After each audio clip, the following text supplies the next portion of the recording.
تترعب، كل ما اقرا اترعب واقوم الف امشي.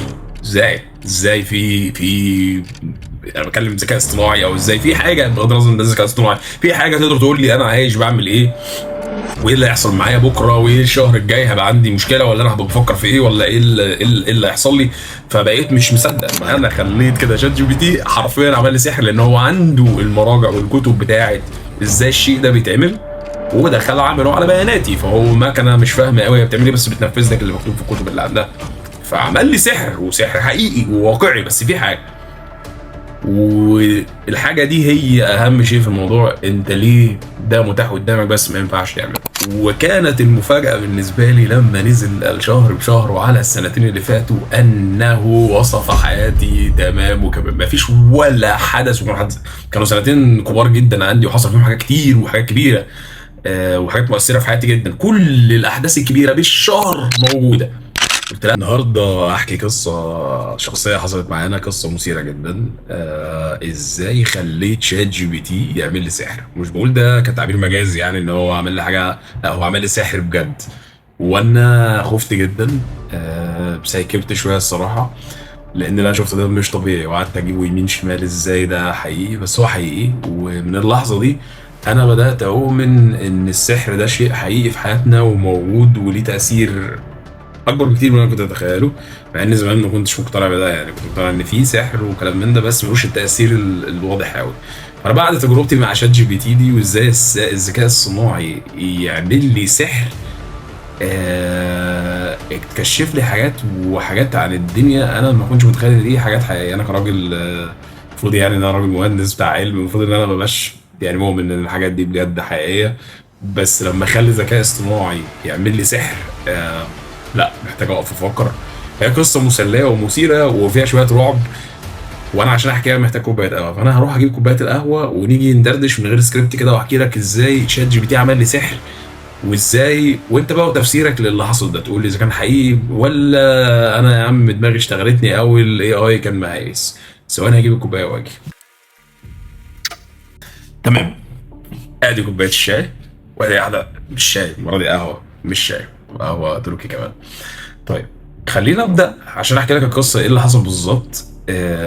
انا عامه يعني عندي عاده كده ان انا في مواضيع معينه مش مهمه خالص، بس مواضيع جدليه وفيها تفكير وبحطها في دماغي، ولما ببقى فاضي او عندي وقت اقعد ابحث في الموضوع دوت واجيب اخره. يعني حاجه زي ايه، هوايه كده ملهاش اي معنى ولا حد تاني يفهمها غيري. من ضمن المواضيع دي كان موضوع الابراج. كان دايما موضوع الابراج دوت عندي على الرادار، من المواضيع اللي انا عايز ادور فيها. اه لان انا قابلت ناس كتير جدا مؤمنه بموضوع الابراج، وانا واحد من الناس. زمان ما كنتش بقتنع بحاجه اسمها ابراج خالص. كنت شايف ان ده هبل. يعني ايه نجمه في السماء مع دخل مع نجم ايه زحل دخل في عطارد، فانت كده حياتك هيحصل فيها مشكله كبيره، او انت هيجي لك فلوس كتير. فبالنسبه لي ده كان شغل هبل. يعني هبل مش بس ان هو سحر او حاجه لا، ده هو هبل. يعني ده ملوش معنى. يعني ايه اصلا حاجه في كواكب تاثر على حياتي هنا؟ ده مش منطقي خالص. وقابلت ناس كتير جدا بالذات البنات بيبقوا مقتنعين جدا بالموضوع ده، فتقعد تشرح لك وتحكي لك وتعمل. فانا بدات يعني مع الوقت اسمع شويه، وبدات الاقي حاجات غريبه. ان الوصف مثلا بتاع برجي بلاقيه بيوصفني بجد، يعني ده مش هزار.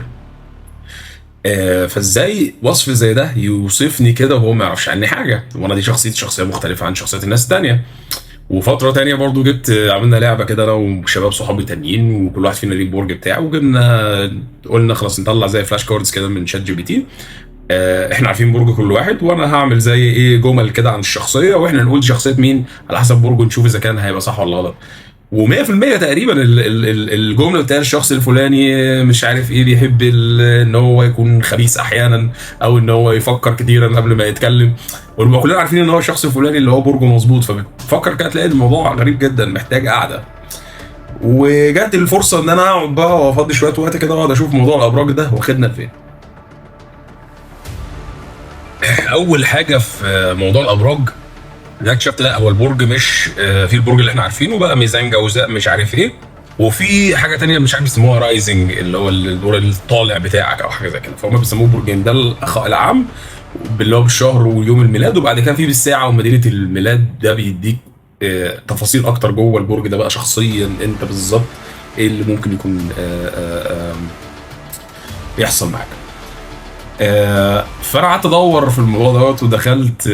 قبل ما احكي لك ده، في عندي عاده غريبه شويه. العاده ديت ان انا كل سنه بقى لي كام سنه كده، اخر السنه خالص بقوم قاعد واكتب ملخص السنه اللي فاتت كلها. يعني بتاخد مني حوالي 4 5 ساعات كده، اقعد مش بكتب السنه بتفاصيلها يعني كيوميات، لا بس بعمل حاجه وسط شويه، ان انا ايه، ابص على السنه واحاول افتكر كل شهر، واحاول اكتب زي ايه كام سطر كده عن ايه هي كانت خصائص الشهر ده، كان ايه اللي بيحصل، كان ايه اللي شاغل بالي، كان ايه الثيم العام المهم في الشهر ده والشهر اللي بعديه لحد ما السنه تخلص. بعمل ده لحياتي انا، لان لما بقيت ببص عليه بالطريقه ديت بقيت بشوف ايه اللي حصل وداني لاماكن معينه، وايه اللي كان مهم في حياتي وايه اللي كان مش مهم، بيوضح لي حاجات كتير. فبقت عاده حلوه اكتسبتها وبقيت بعملها مع الوقت.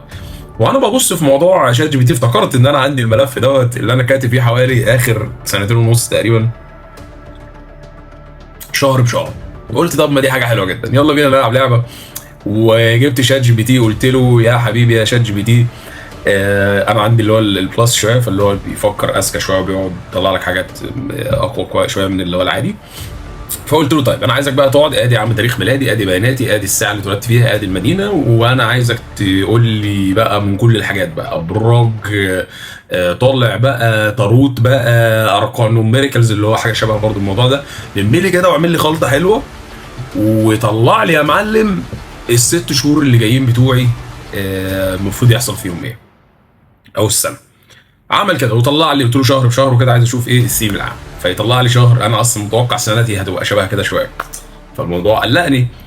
قلت لا طب ما كده مش هينفع، ما انا عادي طالما انا عرفت ده، انا ممكن انا هبقى انا برياكت المستقبلي وانا عارف دوت، فبالتالي انا ممكن انا اعمل ده حقيقي زي السيلف فولفيلينج بروفيسي كده، ان انا ايه، احقق النبوءه دي لان انا عارفها اساسا. فقلت له طب خلاص حلو قوي، انا عندي الملف ده، هات لي يا باشا بقى ايه السنه اللي فاتت والسنتين اللي فاتوا، ايه اللي كان، ايه اللي المفروض يحصل بناء على الابراج دي في حياتي انا شهر بشهر. وكانت المفاجأة بالنسبة لي لما نزل الشهر بشهر وعلى السنتين اللي فاتوا أنه وصف حياتي تمام وكمان، ما فيش ولا حدث ولا حدث. كانوا سنتين كبار جدا عندي وحصل فيهم حاجات كتير وحاجات كبيرة، وحاجات مؤثرة في حياتي جدا، كل الأحداث الكبيرة بالشهر موجودة. قلت لا، قمت جايب الورق بتاعي وقعدت أراجع السنتين، أشوف سنة سنة كده وأمشي شهر بشهر وأشوف وألاقي الوصف دقة رهيبة وخيال. حاجة أنا بجد بدأت أترعب، كل ما أقرأ أترعب وأقوم ألف أمشي. إزاي في أنا بتكلم ذكاء اصطناعي، أو إزاي في حاجة بغض النظر إن ده ذكاء اصطناعي، في حاجة تقدر تقول لي أنا عايش بعمل إيه، وايه اللي هيحصل معايا بكره، وايه الشهر الجاي هبقى عندي مشكله، ولا انا هبقى بفكر في ايه، ولا ايه اللي هيحصل لي. فبقيت مش مصدق، مع لان يعني بدات احس ان احنا يعني كده ايه، انا اصلا من البدايه بدور في الموضوع ده مش عايز يطلع حقيقي، يعني مش بدور في ان انا نفسي يطلع اوراق حقيقيه، لا بالعكس انا بدور ان هو يطلع ان شاء الله اشتغلها ومش اي حاجه، لان انا كراجل ليا في التكنولوجي شويه هتخاف جدا من موضوع الابراج، لان ده موضوع لو ده حقيقي فهو بيقربنا من النظريه بتاعت السيميوليشن، ان احنا عايشين في سيميوليشن. لانك لو بتعرف بروجرامنج لفيديو جيمز، هو انت مش هتعمل بروجرامنج لكل، عندك مثلا فيديو جيم فيها 7 بالمليار شخص، مش هتعمل بروجرامنج لكل شخص، انت هتعمل باترن ما، وكل من هو عدم الباترن ديت يبقى ليه تريتس معينه في الشخصيه ويعدي بظروف معينه، وهو بقى في تجربته الخاصه مع عيلته مع الحاجات الكونديشنال، كل شخص يبقى ليه شخصيه يوريك بس من باترن. فانا كنت مرعوب جدا ان ده يطلع هو ده الحقيقي. فلما بدات اقرا ده بدات الف في مكاني اللي هو ازاي يعني، واكيد في حاجه غلط، اكيد انا مش فاهم ده، واجيب الملفات وعملت اللي هو الديفلوبر مود اللي هو ما بياخدش اي كونتكست منك انت خالص، وجبت البي دي اف فايل بتاعي وجبت الملفين دول واعمل لي كومبير واكيورسي، عليت الدقه في ان لا لما تبقى حاجه مش هتمشي الاثنين ما تاخدهاش اصلا، عليتها لحوالي 70%، لازم تكون 100% نفس الحاجه عشان كده تاخدها. ووصل معايا 85% حرفيا السنتين 85% متنبأ ومكتوب من شات جي بي تي، مقارنه باللي انا اصلا موثقه للسنتين بتوعي. انا يعني بصراحه خدت استراحه وكلمت ناس كتير صحابي، لان انا خفت يعني ازاي فجاه بتحس ان الحقيقه مش حقيقه او في حاجه غلط يا جماعه، في حاجه بتحصل غريبه. وبعد كده بدات امشي، لقيت قعدت ادور في الموضوع شويه ازاي حاجه زي كده، لان ده هو السحر، شيء ليس له معنى وليس له منطق، هو عبارة عن طلاسم، والطلاسم دي تؤدي الى حقيقه ملموسه او تؤدي الى شيء معنى. طبعا في حته مهمه جدا لازم اقولها لك، ان كان في حدث مهم في شهر مهم في حياتي، كان مكتوب ان انا الشهر ده المفروض اعدي بظروف صعبه جدا واكتئاب وما انامش وي وي وي وي، والشهر ده الوحيد اللي كان كبير وانا ما كانش في عندي كده خالص، كان حاجه مختلفه تماما. الشهر ده مهم جدا، انا احكي لك ليه الشهر ده مهم جدا في الكونكلوجن بتاع القصه دي. لما قعدت افكر واتفكر واسال واشوف وادور، لقيت ان هو في الاخر في حديث واحد انا خبطت فيه، يعني فسر لي ايه اللي حصل ده بالظبط وعرفني انا فين. حديث كان انا مش عارف نصه بالظبط عشان ما بقاش بفتي يعني، بس هو اللي هو من راى يعني اللي بيعمل تنجيم فقد اقتبس شعبة من السحر.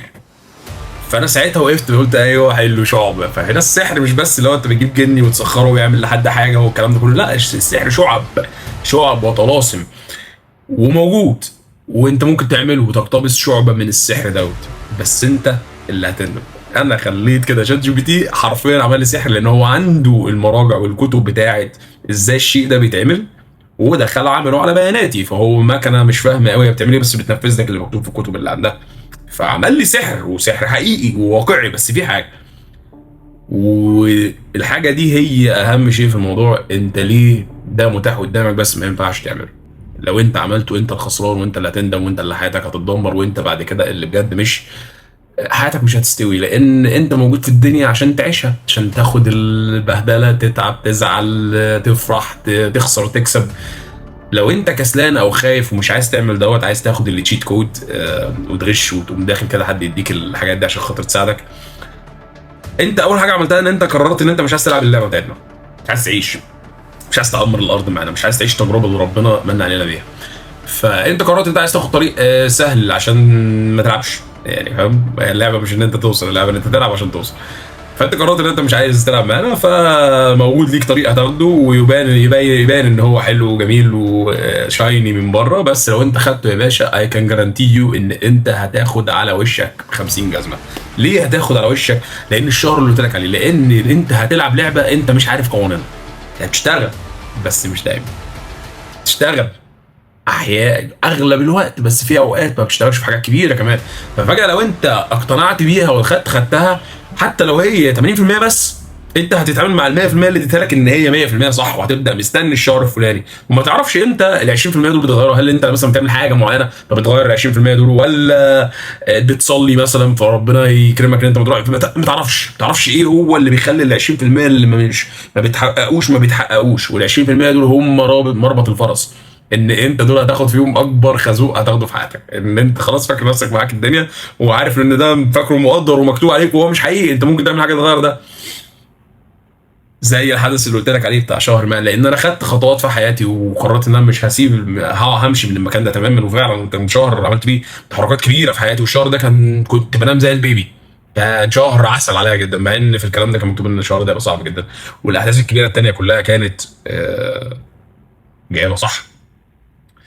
فانا مش عايز، انا طبعا يعني هو ربنا خلق الدنيا بشروطها وقوانينها، وخلقها بالسحر اللي فيها كمان، وسحر متاح. لو انت حابب دلوقتي في الذكاء الاصطناعي ممكن يعمل لك حاجات كتير جدا، بس انت اللي هتندم وانت اللي هتزعل، لان زي ما قلت لك مش هيكتمل 80%، ال 20% اللي غلط، لانك هتلعب لعبه بجد انت مش عارف قوانينها. لازم تبقى عارف امتى بيبقى غلط وامتى يبوظ منك وامتى يشتغل. انت مش عارف اي حاجه من الحاجات دي، هي بس احياء بتشتغل اغلب الوقت عشان تيجي برجلك، وبعد كده ال 20% اللي باقيين دول هيسوحوك وهتخسر حياتك، وبرضه ما لعبتش معانا. فانا بالنسبه لي خلاص يعني عرفت ان موضوع الابراج ده والسحر علينا حق، وانا بالنسبه لي ايقنت ان ما تلعبش مع سحر، وسيبك من الحاجات دي وما تقربش ناحيتها. واستغفرت ان لو انا عملت سحر انا ما كانش قصدي، كنتش اعرف ان انا هعمل سحر، يعني كنت بدور على الموضوع هبل بالنسبه لي. فادى بيا لان انا يعني بقيت دلوقتي بقلق جدا من حاجات زي الحسد مثلا، وحاجات انا مش فاهمها، لان اقتنعت ان مهما انت كنت متعلم ومهما كنت انت عارف، في حاجات في الدنيا انت بجد ما تعرفش عنها حاجة، في غموض وميستري. ربنا خالق الدنيا بحاجات احنا ملناش اي علم بيها خالص، ومع الوقت ممكن نحتك بجزء منها، وان انت تتخيل انت عارف كل حاجة، وان انت تخش بقلبك قوي كده، لا ده غلط.